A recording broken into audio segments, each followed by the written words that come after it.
Sveikos brangios siuvėjos ir siuvėjai. Šiandien su jumis ir vėl aš Viktorija ir siuvimo stilius. Šiandien mokinsimės vienos iš naudingiausių Bernino Embroidery Software 9 Creator versijos funkcijų – automatinių paveikslėlio skaitmeninimą. O kadangi artėja didžiausios metų šventės, kursime nuostabų kalėdinį paveikslėlį ant megztinio. Tokiu gaminiu galėsite patys pasipuošti per kalėdas arba nustebinti savo artimą žmogų ir padovanoti jam unikalią dovaną. Tad negaiškime laiko ir kibkime į darbus. Atsidarome naujo failo langą ir kairėje pusėje pasirenkame Autodigitize panelę. Pasirenkame Insert Artwork ir susirandame paveikslėlį, kurį norite paversti siuvinėjimo failu. Rekomenduoju naudoti PNG formato failus, bet taip pat tiks ir kiti paveikslėlių failų formatai, tokie kaip JPG.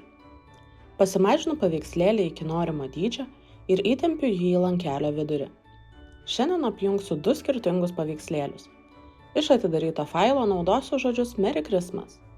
Autodigitize panelėje rasite daug naudingų funkcijų, tokių kaip fono pašalinimas, nuotraukos ir paveikslėlio koregavimas ir kita.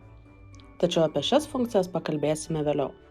Šiandien naudosime Instant Autodigitize ir Autodigitize. Pradėkime nuo Instant Autodigitize. Su šiuo įrankiu programa automatiškai sukuria siuvinėjimo dizainą iš pasirinkto failo. Pažymėkite paveikslėlį ir spauskite Instant Autodigitize komandą. Programa įvertina paveikslėlį automatiškai, parenka dygsnio tipą, spalvas, siuvinėjimo eigą. Matome, kad kontūrui parinko satininių dygsnių, taip pat tą patį padarė su atspindžiais burbuliukams. Tačiau šiuo atveju turime kelis skirtingus rudos spalvos atspalvius ir gan sunkų siuvinėjimo failą. Koreguoti viską galite ranka, kol dizainas jums bus tinkamas, arba pasinaudojus Autodigitize funkciją, kurti su daugiau rankinių funkcijų. Autodigitize nuo Instant Autodigitize skiriasi tuo, kad suteikia vartotojui pasirinkimą, kaip turėtų atrodyti dizainas. Tad grįžtame atgal su Ctrl+Z komanda arba rodyklyte viršuje ir dabar pasirenkame Autodigitize komandą. Atsidaro papildomas langas, kuriame galite paruošti paveikslėlį konvertuavimui į siuvinėjimo failą. Kairėje lango pusėje matote originalų paveikslėlį ir jo informaciją, o dešinėje pusėje matote paveikslėlį, kaip jis atrodys po jūsų korekcijos. Taip pat dešinėje programa parodo visas rastas spalvas jūsų paveikslėlėje. Kadangi turime kelis atspalvius rudos, kelis rausvos, sumažinsime šių spalvų kiekį, kadangi spalvos ganėtinai panašios. Nuspaudę Ctrl klavišą pasirinkite panašias spalvas ir spauskite Merge. Spalvos yra apjungiamos ir lieka tik vienas rudos atspalvis. Ta patį galima padaryti ir su kitomis spalvomis. Šią funkciją taip pat galite atlikti ir slankikliais apačioje. Color slankiklius stumiant į kairę pusę mažėja spalvų kiekis, į dešinę pusę didėja. Paslinkus slankiklį į kairę, programa automatiškai apjungia panašiausias spalvas.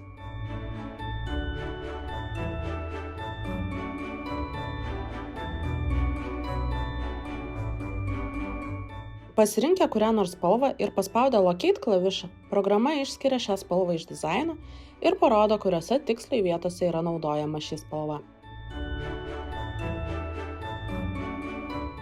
Details lankikliu galite koreguoti detalių kiekį.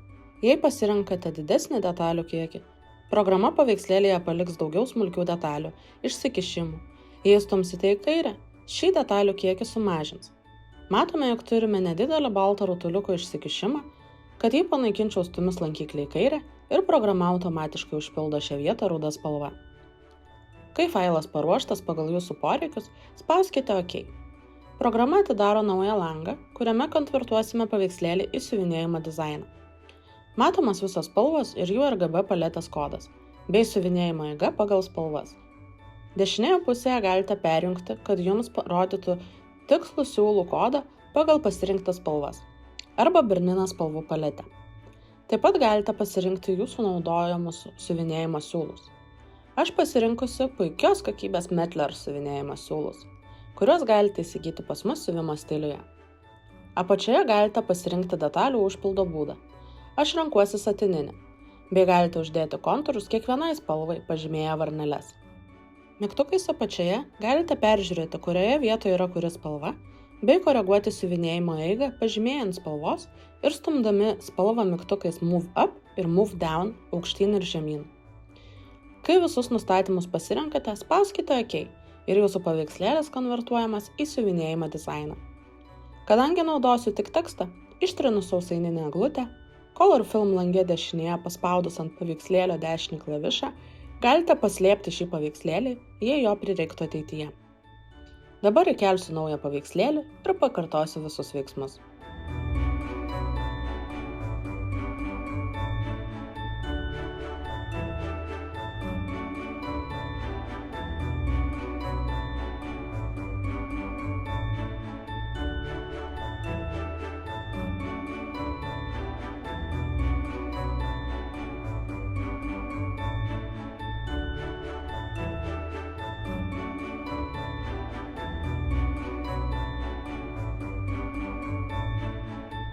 Pavertus lempučio eglutę į siuvinėjimo failą, pasitikrinsiu, kaip programa suprato šį paveikslėlį. Paspaudusi ant juodo laido Color Film lange dešinį klavišą, pasirenku Hide Other ir programa paslepia visus failus išskyrus šį laidą.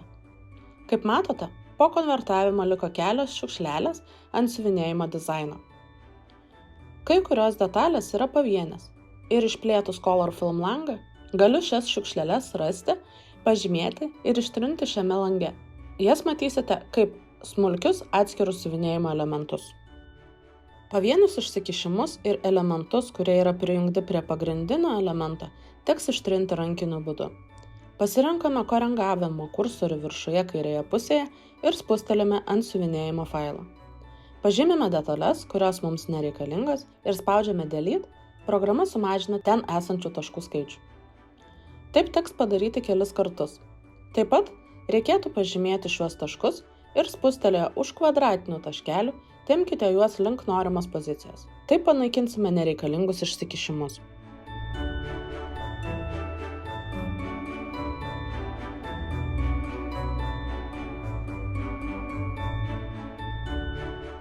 Dabar paspaudus dešinį klavišą ant juodo kontūro, spaudžiu Unhide All ir vėl atsiranda visos likusios spalvos ir detalės.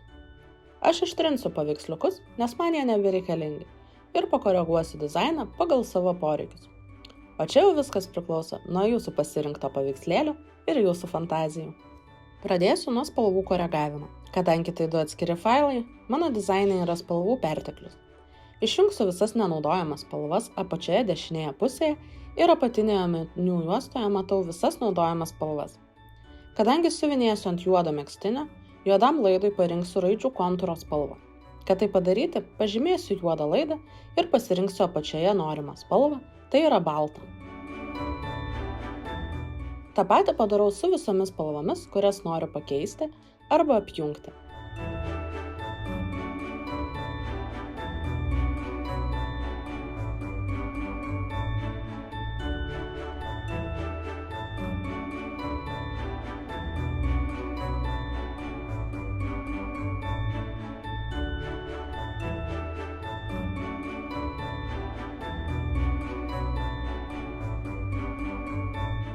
Pakoregavus spalvas, apjungsiu baltos spalvos siuvinėjimo failus į vieną ir nustatysiu teisingą siuvinėjimo eigą.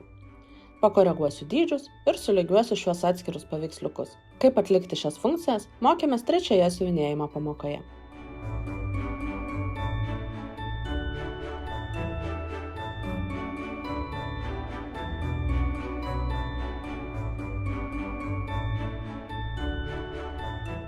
Dabar kiekvienai spalvai pakoreguosiu dygsniavimo tipą. Dešinėje pusėje pasižymiu pasirinktą spalvą ir spaudžiu dešinį klavišą bei Object Properties. Pasirenku dygsniavimo tipą, padidinu tankumą iki 0,6 mm, o kad dizainas atrodytų įdomiau, pasirinksiu vieną iš dekoratyvesnių dygsniavimo tipų. Taip siuvinėjant susidarys įdomesnis raštas.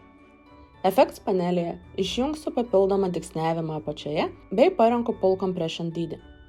Programa rekomenduoja konvertuotiems failams naudoti 0,4 mm, taip dizainas mažiau susitrauks, o kraštai gražiai pasislėps po kontūrų siuvinėjant. Ta patį padarau visoms spalvoms išskyrus baltą.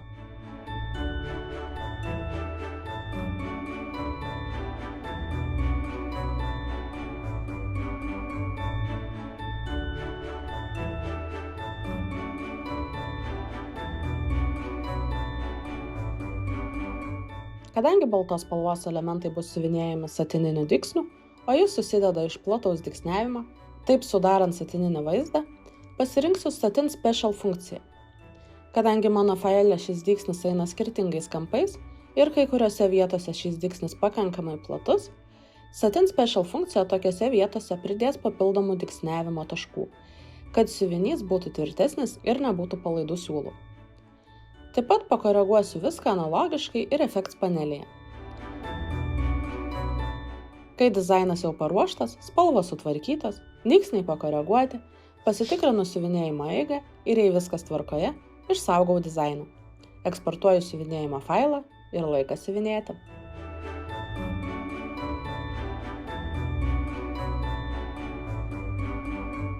Kuriant savo dizainus, visada rekomenduoju pirmą pamėginti siuvinėti ant juodraštinės medžiagos.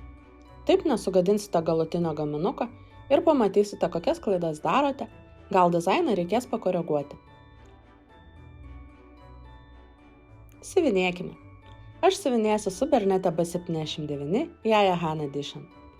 Beje, pirkdami šią mašiną, siuvinėjimo programą Bernina Embroidery Software 9 Creator versiją, gausite dovanų.